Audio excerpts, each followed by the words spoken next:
The wind is so loud. I can hear it through the mics. We're going to have to put like a preface in here in case the filter doesn't pick it up. Hey, it's windy. It's super windy. You're going to hear some wind. Sorry. We're in my basement. Like, I don't know. I don't control the weather. Well, damn, Jackie. I can't control the weather. Story 2. This is a response to a thread on Reddit. It's titled Paranormal or Not, What is the Scariest, Creepiest, or Most Unsettling Experience of Your Life? When I was 3, my parents moved into a new neighborhood. The house was nice, but kind of old. The neighborhood was an old 50s tract home area, so it had a pretty varied group of people living there, from older couples that had bought the houses new to young families looking for a cheap place to live, to poor people looking for cheap houses to rent. As soon as we moved in, my dad started noticing weird things with me. He would hear me giggling and laughing in my room, and whenever he went in and asked what was so funny, I would tell him that the kids were being funny. He would also come in to wake me up and find me curled up in the closet. This happened over and over again, but my parents didn't think much of it because I was a pretty imaginative kid. The thing that wigged them out the most was I flat out refused to walk out the front door.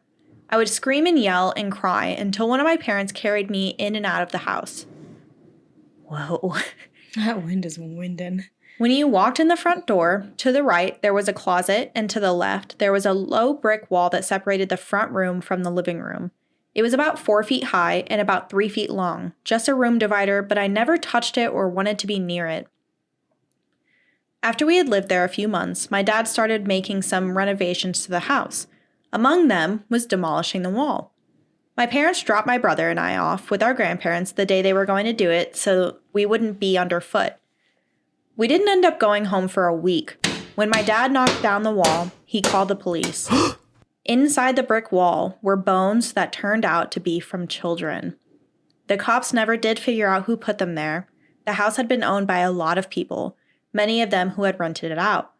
So it's just one of the many weird things that happened in my town that was never figured out.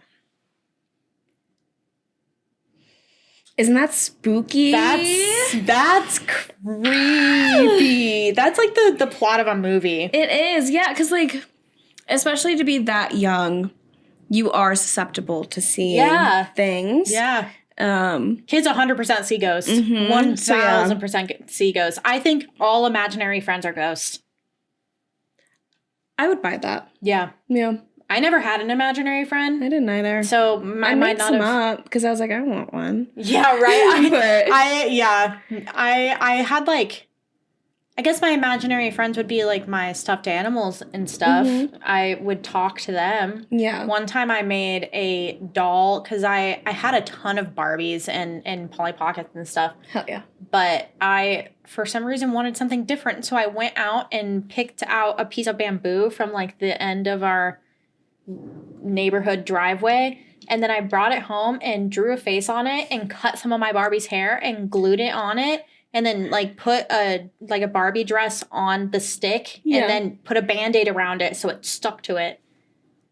It's really cute. And I carried it around for a long time. That's very sporky of you. Yeah. Yeah. It was a really weird time in my life. Yeah. So, yeah, kids do the darndest thing. Silly little, just playing with some ghosts. It's crazy that OP didn't want to walk by that wall either and had to be carried out. Like, they felt the energy from those kids. I wonder if the ghost, things we'll never know, I wonder if the ghost told the kid, like, hey, my bones are there. Yeah. If you guys are ever wondering, my bones are right there. That's why I'm stuck here. Yeah, I don't like it over there either. Yeah. Yeah. I hope they got put to rest.